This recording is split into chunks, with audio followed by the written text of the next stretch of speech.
మనం తెలుగులో ఎవడు సినిమా చూసాం కదా.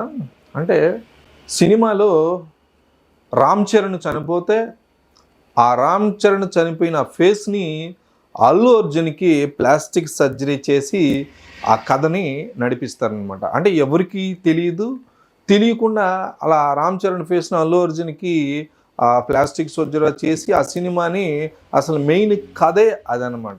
ఇది తెలంగాణ ప్రాంతంలో నాగర్ కర్నూలులో సేమ్ ఈ ఎవడు సినిమాని యాజ్ ఇట్ ఈజ్ ఫాలో అయ్యి తన జీవితంలో అమలు పరిచినటువంటి మహాప్రతివర్త గురించి ఈరోజు స్వాతిరెడ్డి గురించి ఈరోజు మాట్లాడుకుందాం. అసలు ఏం జరిగింది అంటే, సుధాకర్ రెడ్డి స్వాతిరెడ్డి వాళ్ళిద్దరికి మ్యారేజ్ అయింది, 2 పిల్లలు ఉన్నారు.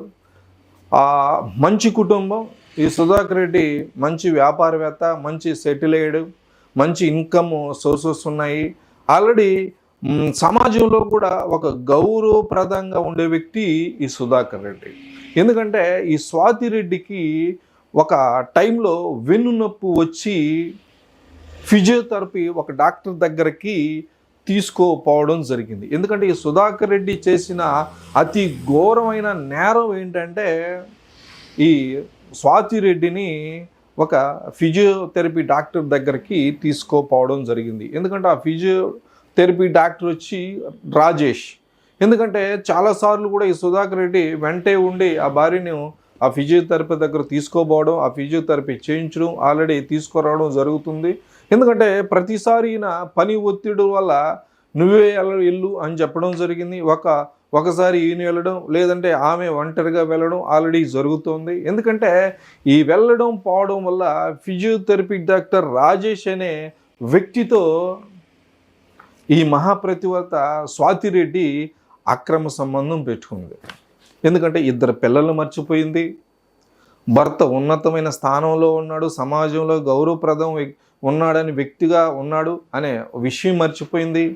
కేవలం ఈ అక్రమ సంబంధం ఒక వ్యామోహం వల్ల ఈ ఫిజియోథెరపీ డాక్టర్ రాజేష్తో అక్రమ సంబంధం పెట్టుకుని తన భర్తని లేపేయాలని చూసింది. ఎందుకంటే విడాకులు తీసుకోవాలనుకుంటే సుధాకర్ రెడ్డి ఎక్కడో కూడా ఆమెని బాధ పెట్టిన వ్యక్తి కాదు, మంచి బాగా చూసుకునేవాడు, 2 పిల్లలు ఉన్నాడు, సకల సౌకర్యాలు క్రియేట్ చేశాడు. ఎందుకంటే విడాకులు తీసుకోవాలి అన్న ఆమెకి ఎక్కడా కూడా ఒక వ్యతిరేకమైన ఆలోచన లేదు, అంతా పాజిటివ్గానే ఉంది ఇంట్లో. కానీ ఈమె ఫిజియోథెరపీ డాక్టర్తో అక్రమ సంబంధం పెట్టుకున్న దగ్గర నుంచి ఖచ్చితంగా విడిపోవాలి ఎలా అని ఆలోచించి ఎవడు సినిమాని చూసి ఖచ్చితంగా ఎవడు సినిమాలో లాగా ఈ ప్లాన్ అయితే ఖచ్చితంగా చేయొచ్చు అని చెప్పి ఒక 50 నుంచి 100 సార్లు చూసిందండి ఎవడు సినిమా. అంటే భర్తను చంపేసి, అంటే సుధాకర్ రెడ్డిని చంపేసి అదే ప్లేస్లో తన ప్రియుడైనటువంటి రాజేష్ని పెట్టాలనుకున్నది. మంచి టైం చూసింది. అది 2017 నవంబర్ 26 అర్ధరాత్రి ఆదివారం. ఎవరూ లేరు. 2 బిడ్డలను కూడా తన అమ్మగారింటికి పంపించింది.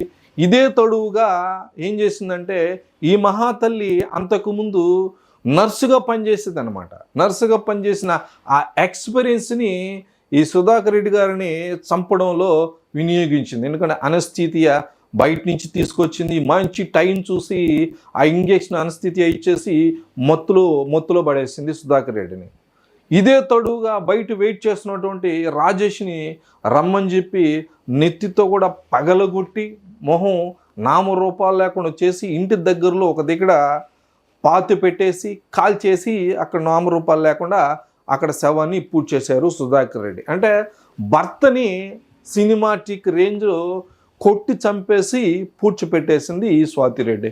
ఇప్పుడు నెక్స్ట్ అతి భయంకరమైన పార్ట్ 2 ప్లాన్ రన్నింగ్ అవుతుంది. ఏంటంటే ఇప్పుడు ఆ భర్త ప్లేస్లో ఈ రాజేష్ని పెట్టాల్సిన టైం వచ్చింది. ఎందుకంటే ఎలా అంటే సేమ్ ఎవడు సినిమాలలాగా ప్లాస్టిక్ సర్జరీ చేయాలంటే మొహం అంతా కాలిపోవాలి.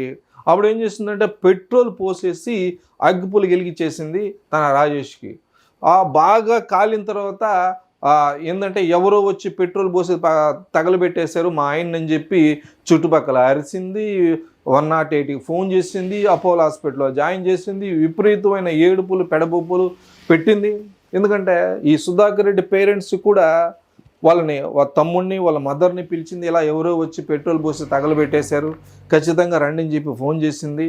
అంటే అందరూ ఇదే నిజం అనుకున్నారు, ఎవరో శత్రువులు వచ్చి ఈ పని చేశారు అనుకున్నారు. కానీ నిదానంగా అర్థమైంది ఏంటంటే కేవలం ఈ ట్విస్ట్ అంతా ఒక మటన్ సూప్ వల్ల ఇదంతా గుట్టు రట్టు అయింది. ఏంటి మటన్ సూప్ వల్ల ఈ గుట్టు రట్టు అయింది ఏంటంటే, అక్కడ అపోలో హాస్పిటల్లో సుధాకర్ రెడ్డికి అంటే చనిపోయి ఆల్రెడీ ఈయన ప్లేస్లో రాజేష్కి ఏం చెప్పారంటే డాక్టర్లు ప్రోటీన్ ఫుడ్ పెట్టాలి, ప్లాస్టిక్ సర్జరీ చేసే ముందు ఒక 5-10 రోజుల ముందు ఆయన ప్రోటీన్ కావాలి, ప్లాస్టిక్ సర్జరీ చేసేస్తాం అని చెప్పి మీరు మటన్ సూప్ కానీ మంచి ప్రోటీన్ ఫుడ్ ఇవ్వండి అని చెప్తే, ఈయనకి సుధాకర్ రెడ్డికి మటన్ సూప్ అంటే విపరీతమైన ఇష్టం అంట.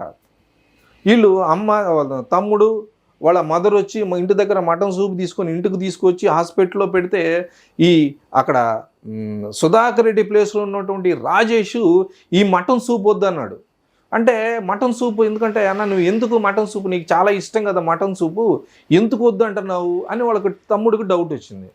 అసలు మటన్ సూప్ అంటేనే అసలు లేచి విపరీతంగా ఇష్టపడతాడు మా అన్న, ఇప్పుడు మటన్ సూపు ఎందుకు వద్దు అంటున్నాడు అని చెప్పి వాళ్ళ తమ్ముడు వాళ్ళ అమ్మ గమనించసాగారు. ఎందుకంటే ఈ స్వాతిరెడ్డి మొత్తం ఈ తల వరకు కాల్చింది, తల వరకు అసలు మార్చేసింది, కానీ బాడీ అంతా అలానే ఉంది. ఎందుకంటే వాళ్ళ తమ్ముడు వాళ్ళ మదరు సుధాకర్ రెడ్డి వాళ్ళ మదరు గమనించారు అనమాట. ఏంటి అసలు బాడీలో యాజ్ ఇట్ ఈజ్ కొంచెం అలాగే కొంచెం మార్పు ఉంది, డౌట్ వచ్చేసింది వాళ్ళకి. ఎందుకంటే పోలీస్ కంప్లైంట్ ఇచ్చారు. ఎందుకంటే ఆడ చనిపోయింది సుధాకర్ రెడ్డి కాదు, అక్కడ అతను ఎవరో ఉన్నారు, ఖచ్చితంగా ఎంక్వైరీ చేయండి అంటే పోలీసులు వచ్చి ఖచ్చితంగా వాళ్ళ స్టైల్లో వాళ్ళు ఎంక్వైరీ చేస్తే ఖచ్చితంగా అక్కడ ఉండేది సుధాకర్ రెడ్డి ప్లేస్లో రాజేష్. అప్పుడు వాళ్ళ భార్యని అంటే ఈ స్వాతిరెడ్డిని కరెక్ట్గా పోలీస్ ఎంక్వైరీలో స్టార్ట్ చేస్తే అప్పుడు చెప్పారు విషయం, అసలు విషయం. ఈ ఎవడు రిపీట్ అయింది ఇక్కడ. ఎందుకంటే వీళ్ళే చంపేసి అదే ప్లేస్లో ఈ రాజేష్ని కూర్చోబెట్టి ఇవన్నీ నిజాలు బయటపెట్టింది ఈ స్వాతిరెడ్డి. అంటే కేవలం ఒక అక్రమ సంబంధాన్ని పెట్టుకొని తన భర్తని లేపేసింది, ఇంతటి డ్రామా ఆడి పోలీసులకు దొరికిపోయింది. అంటే టోటల్గా ఎలా ఉందంటే కూర్చున్న చెట్టుని నరుక్కున్నట్టు అయిపోయింది. ఎందుకంటే చిన్న బిడ్డలు గుర్తుకు రాలేదు, ఫ్యామిలీ గుర్తుకు రాలేదు, అంతకుముందు అనుభవించిన సొసైటీలో గౌరవం గుర్తుకు రాలేదు. కేవలం ఒక అక్రమ సంబంధంతో పెట్టుకున్న ఇది స్వాతిరెడ్డి మొత్తం తన కుటుంబాన్ని మొత్తం నాశనం చేసి రోడ్లోకి పెట్టింది. ఈరోజు జైల్లో శిక్ష అనుభవిస్తోంది. Thank you.